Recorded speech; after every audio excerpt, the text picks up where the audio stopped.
Hey guys, back again so soon. Yeah, I know I only posted a video yesterday, but this kind of came to me overnight and I was pretty excited to kind of show you guys this. Now, I wasn't too sure if you guys would understand what I'm talking about in this video because it is in such like the beginning stages essentially. But I don't know if you guys that love the mechanism junkies, then hopefully you guys get what I'm talking about in this video. Now, I have tried to find the source material for where I got inspired by this design from, but I cannot find it for the life of me. So there was this video on YouTube, God, I don't know how many years ago, but at least since I started YouTube, I reckon. Like, I have no idea, but it's been up there a long time, and I just tried to find it for this video, and I cannot find it for the life of me. I spent about an hour scrolling through the videos on the search page, and I just could not find it. So, if any of you guys know what I'm talking about and have the link to it, please post it in the comments below, or DM me the link so that I can put it in the description. But it was essentially a hidden blade concept video that I hadn't seen anyone else do. It was really cool, really original, and it got my mind going a little bit. So you can see, I don't know if this is going to pop up on the screen record, but over here on the left hand side, you can see I actually modeled a copy of that concept video in 2018. So you can see the 30th of the 1st, so that was 30th of Jan in 2018. I actually copied that design because I wanted to actually print it and just see if it would work, because in the video it was just a 3D model and the guy had never made it into a functional design, so I wanted to print it and test it and see if it would actually work, so I found it really cool. But I never got around to doing it, so it's just been sitting on my computer all this time. But last night I was kind of thinking of a better way, or like a upgraded version essentially, or the way that I would do it with this kind of design concept. So here we've got all the pieces. So probably some of you guys are just looking at this going, what the hell is that? But it's not assembled, obviously. So here you have the blade. Here is the base. Here is the two tracks. And then here is some, I'm just going to call these wheels for now, like roller wheels.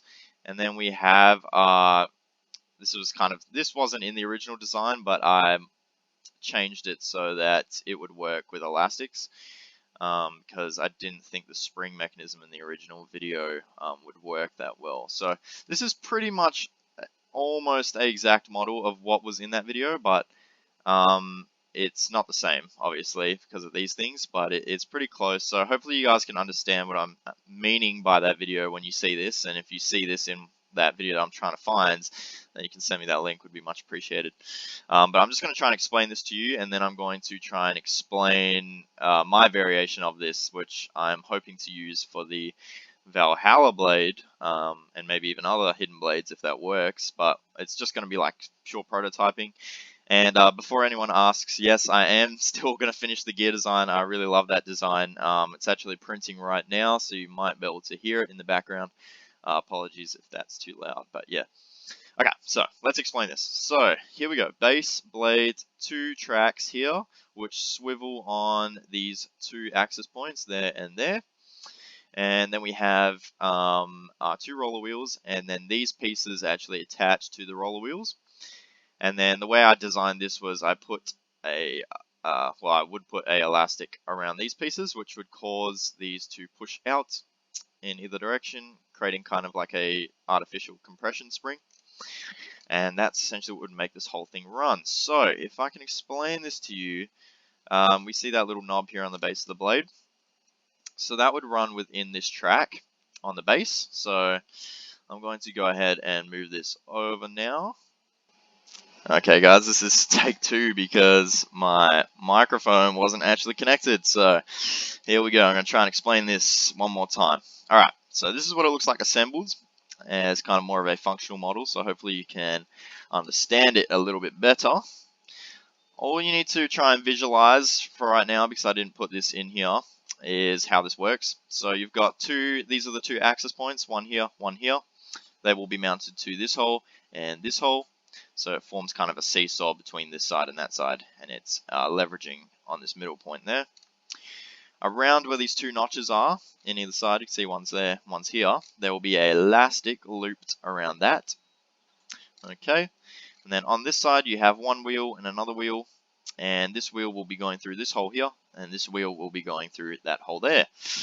Okay, cool. Now, obviously this one will be mounted to this side, and this one will be mounted to this side, or this hole.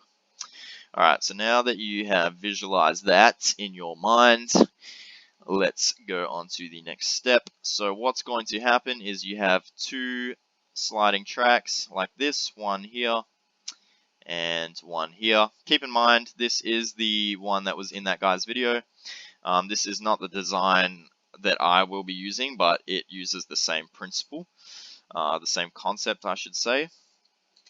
So here we go. What you have is two wheels, one on either side, that are running in this track that you can see. There is this track there, and there's one inside this one, and they are both constantly pushing out. Okay, so they're both trying to expand constantly. So how does that translate to blade extension and retraction? So what we need to do is, the guy also didn't have a mechanism for this in his video, so I'm going to come up with something, and I think I have come up with something to do this for me. But you need to bring in both edges of the tracks like this. What that's going to do is it's going to compress these two wheels between these two tracks. So obviously now they're squashed together. There's going to be a lot of tension on that elastic trying to push them back out. So you essentially made a spring-loaded design.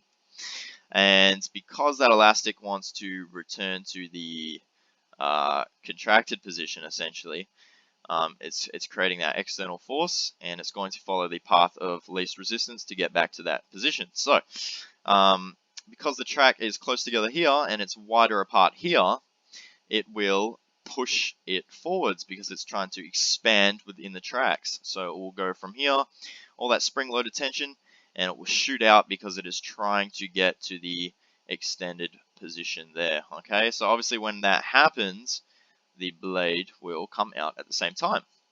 Then to get it to retract, what you would do is the exact opposite. So pull these sides in. Again, that's going to create tension between the two wheels as they're compressed with the elastic, and that will slingshot the blade back into place. And then obviously you just keep repeating this process for extension and retraction. So essentially I just have to do a design that will move these in and out for me if this was to become a functional design. And then obviously I would just put a lock system in the bottom, which would be really, really easy for this design. So that's pretty simple. But yeah, I hope that makes sense. I've tried to explain it the best I can, so hopefully you guys get what I'm talking about.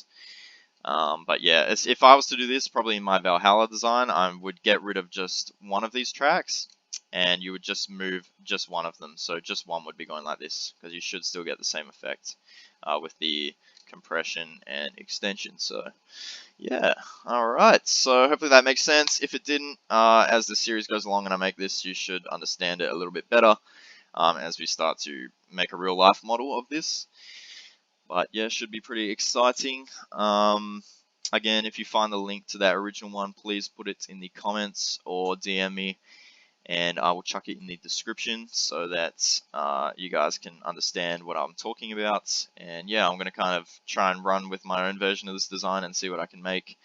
And hopefully it works out for the Valhalla model. So yeah, guys, please feel free to leave a like, comments, and let me know some feedback, and I should see you in the next episode. Take care.